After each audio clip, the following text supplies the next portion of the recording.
কল্পনা করুন, ভর দুপুরে হেঁটে যাচ্ছেন, কিন্তু হঠাৎ করেই দিনের আলো যেন মুহূর্তেই হারিয়ে গেল। প্রকৃতির সব নিয়মকে বুড়ো আঙুল দেখিয়ে আকাশ জুড়ে ছড়িয়ে পড়ল এক রহস্যময় অন্ধকার। কোনো সায়েন্স ফিকশন সিনেমা নয়, প্রকৃতির বুকে এমনই এক অবিশ্বাস্য রুদ্ধশ্বাস এবং জাদুকরী দৃশ্যের সাক্ষী হতে যাচ্ছে মানবজাতি। মহাবিশ্বের এক পরম বিস্ময় আমাদের দরজায় কড়া নাড়ছে, যা দেখার জন্য অধীর আগ্রহে অপেক্ষা করছে গোটা বিশ্ব। আসছে একবিংশ শতাব্দীর অন্যতম দীর্ঘতম ও বিরল পূর্ণগ্রাস সূর্যগ্রহণ। আগামী ২০২৭ সালের ২ আগস্ট মহাকাশে ঘটবে এই বিরল ঘটনা। বিজ্ঞানের ইতিহাসে এটি অন্যতম সেরা আকর্ষণ হতে যাচ্ছে, কারণ এই গ্রহণের সময় পৃথিবীর একটি বিশাল অংশ রেকর্ড সময়ের জন্য সম্পূর্ণ অন্ধকারে ডুবে থাকবে। সৌদি আরবে প্রায় পৌনে এক শতাব্দী পর এমন দৃশ্য দেখা যাবে।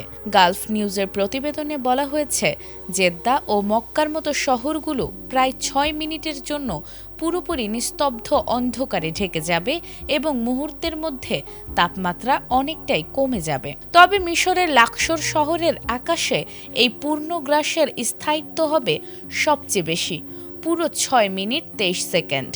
এত দীর্ঘ সময়ের পূর্ণগ্রাস সূর্যগ্রহণ বিজ্ঞানীদের জন্যও বিরল সুযোগ, কারণ এ সময় সূর্যের বাইরের স্তর বা করোনা নিয়ে বিস্তারিত গবেষণা করা সম্ভব হবে। চাঁদের সম্পূর্ণ ছায়াটি পৃথিবীর বুক জুড়ে একটি নির্দিষ্ট পথ ধরে এগিয়ে যাবে।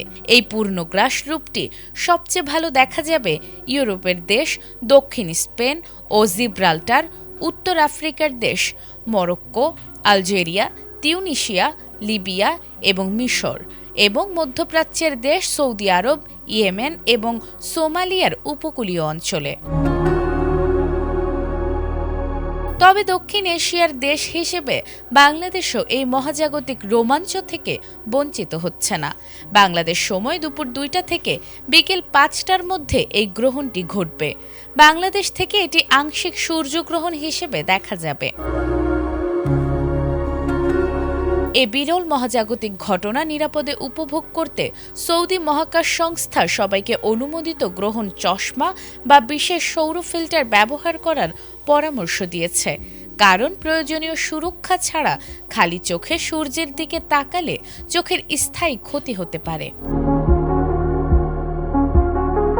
নাজমুন নাহার জান্নাত, এটিএন বাংলা।